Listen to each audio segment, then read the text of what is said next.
I often have this dream of strolling through Paris with a really cute bag on my shoulder, stopping at the farmer's market to get my fresh veggies, my heirloom tomatoes, my kale, and maybe a fresh loaf of bread. Well, Matt is in the kitchen preparing something, and I am gonna show you how to make this really cool bag. Matt, this looks beautiful. Tell me what we're making. So today we're making focaccia bread. Yum. Yeah. So a lot of people get nervous about focaccia because there are multiple steps, but I'm gonna break it all down for you. It's gonna be so easy. First, I'm gonna show you some ingredients. So you have water, bread flour, yeast, sugar, dry milk, salt, and olive oil. And then we also have some beautiful heirloom tomatoes, fresh rosemary, and sea salt. And we're gonna decorate the top of the focaccia and then bake it in our 7-in-1. Oh, good. Okay, you mean we get to get it artistic? Yes, absolutely. And all the recipes instructions are in the video description. Now, let's make some dough. Okay, awesome. So, please lift the lid on the bread maker and take out the bread pan. Oh, is this what we're using to mix all the dough? Perfect. You're gonna be able to mix everything and everything's great. So, you have to be particular in how this goes in. The first thing you want is our yeast. Then your bread flour, your olive oil, dry milk, sugar, salt, and then the water. So now the great thing about this is we're not actually baking the dough in the bread maker, but it's gonna make the dough for us and proof it. Now you're gonna use those top arrows and scroll to number 13, which is pizza dough. Oh, interesting. Yeah. They're in the same family. Yeah, right? And press start. And that's it. Easy. And you can already hear it starting to knead. Yeah, I can. It's gonna do its thing. So now that will take about 45 minutes to mix and proof. So what I did was I actually pre-made one. Awesome, prepared. So now we're gonna take this dough and we're gonna press it out into our pan. So if you could grab me that pan to your left. Right here. Okay. Take the parchment paper. Now the spray will help the parchment paper kind of stick. Perfect. And then we'll place this there. We're gonna take the dough, which as you see has already proofed, and I'm gonna press it into the pan. Nice. This feels like one of those like therapy moments or something. Oh yeah, it's like one of those little stress balls, right? Yes, one of those little stress balls, right? So now, when it's pressed out into the pan, you're gonna still proof it for about another 30 minutes. So I've already proofed one ready to go. So as you see, some of it has already risen, and with focaccia, it's kind of a flat bread. It doesn't give a dome like a normal bread. So what we wanna do is we wanna kind of push down some of these extra air pockets. Am I gonna get in on Yeah, so we're pushing, we call this dimpling in the biz.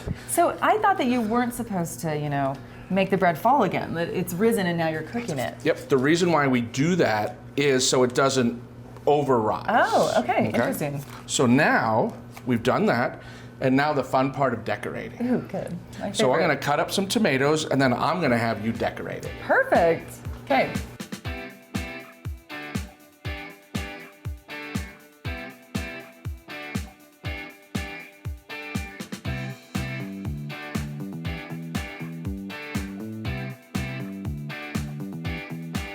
So now the next thing is we're gonna drizzle a little bit of olive oil over the tomatoes. I'm a little nervous. I'm gonna have you do the olive oil. Okay.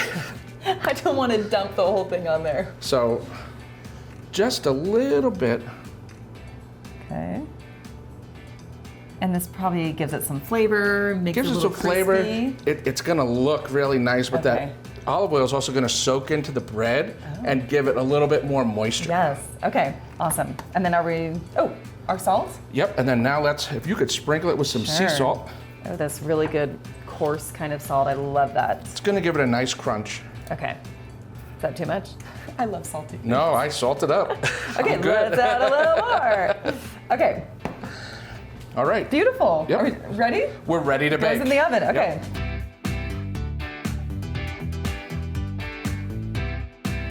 Okay, that easy. That simple.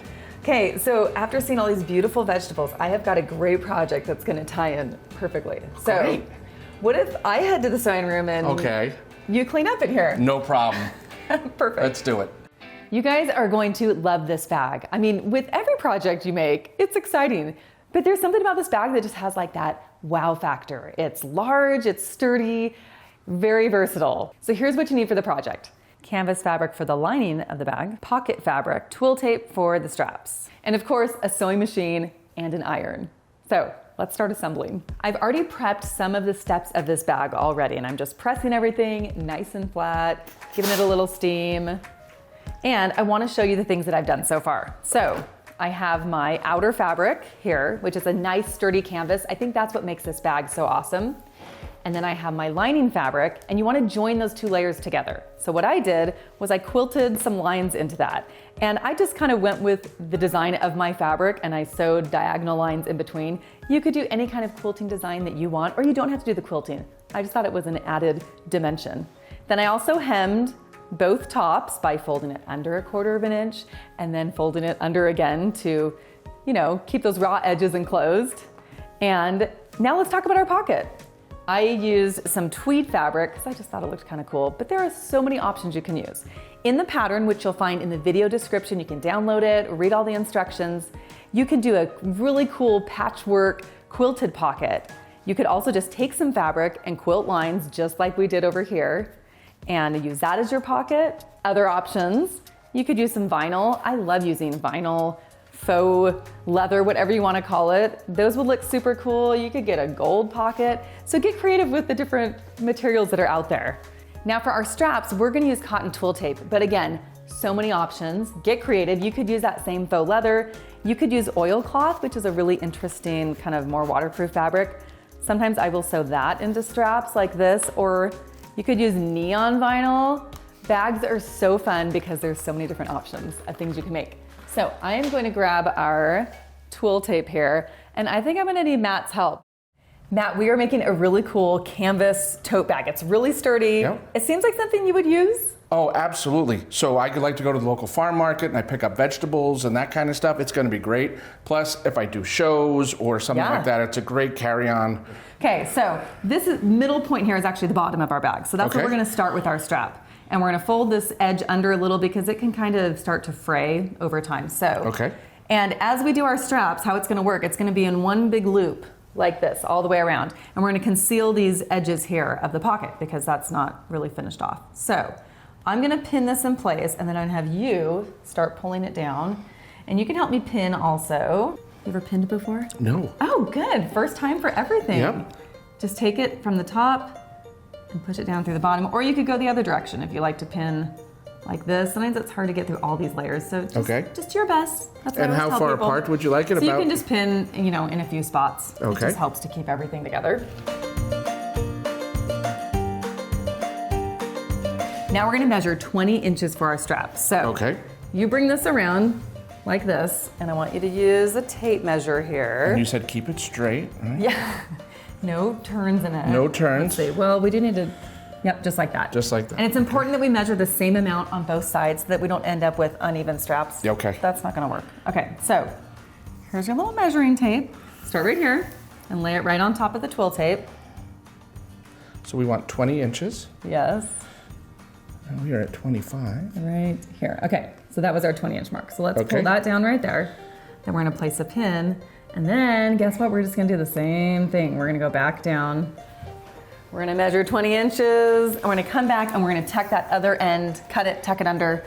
Then we're going to go to our sewing machine and sew it in place. We're going to sew down both sides.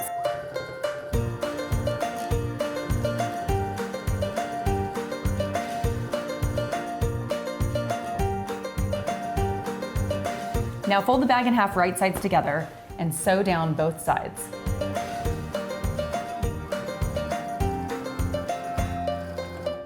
Now, Matt, it looks like we have a finished bag already. Yep. No, I'm ready to go with it. Okay, but I want to show you one more thing to make it. It's a little bit flat right now.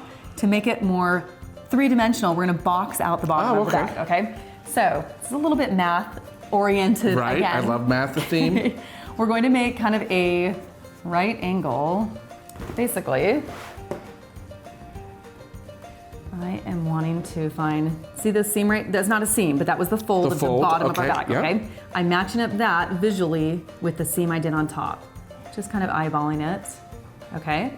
And then we are going to draw a line and we're gonna sew on that line. It's that simple. And the amount that you do, 3 inches, or the 6 inches, You could do 2 and 4. I mean, it just depends on how much you want it to be boxed out at the bottom. But for this size of a tote, I think you want kind of a boxier bottom. So then we do the same thing on the other side, and then we're gonna turn it in inside out, and you're gonna see how awesome it is. Matt, you get the big glory moment. Well, this is it. I'm ready for the big reveal. The big reveal. Turn it right side out. Let's see what it looks like. And kind of push the bottom of the bag so it's through here like this. Yeah, you can tell how sturdy it is already, right? It really is. So like if you're carrying heavy potatoes and all sorts of stuff, right? This is going to be great. The fabric on the inside is called duck cloth, and it's, I mean, a lot of tote bags, it's just a really good sturdy fabric. Okay, look at that. Look at that. I love the way it stands. Yeah, super I think that's sturdy. great. I mean, let's carry it. I mean, look at how great that is. Yeah. Throw in all your veggies, your focaccia bread. Hey, speaking of which, let's go get some. Okay. Focaccia is ready. Oh my goodness, Matt, that looks beautiful. Look what a nice job you did decorating it. Oh, well, thank you. Now, I'm going to take my chef hands.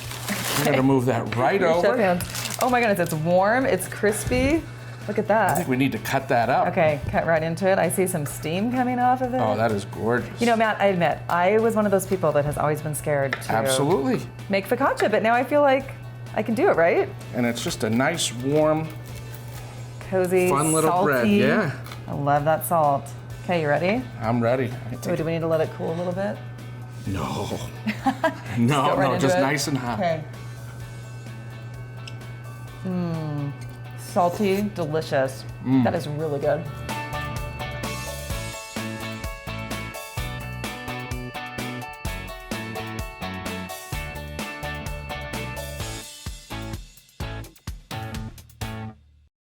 Panasonic.